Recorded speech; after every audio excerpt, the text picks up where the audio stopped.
On peut dire que là, un peu le basculement à Sivens a eu lieu au fin du mois d'août, début du mois de septembre, quand le Conseil général a décidé de démarrer les travaux alors que les recours juridiques n'étaient pas terminés, alors que tout n'était pas clair, et ils ont décidé de passer en force. Et là, il y a eu des gens qui se sont opposés physiquement à la destruction de la forêt, qui se sont essayés d'empêcher les bulldozers d'avancer, et donc il y a eu une espèce des escarmouches qui ont eu lieu à ce moment-là avec les forces de l'ordre. On ne peut pas véritablement parler de violence de la part des manifestants, parce que c'était complètement disproportionné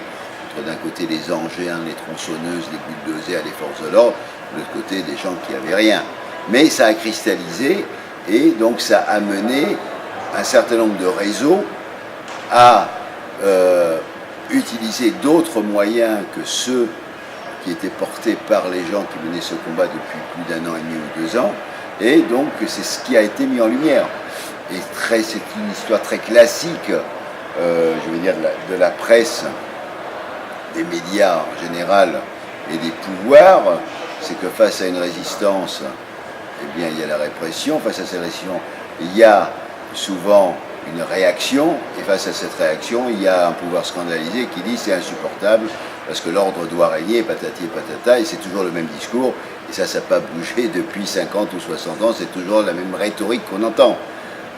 Après, c'est le traitement qui en est fait, c'est-à-dire que petit à petit, la question de fond, qui est est-ce qu'il y a besoin du barrage de Sivens, ou est-ce qu'il y a besoin de l'aéroport, ou est-ce qu'il y a besoin du tunnel,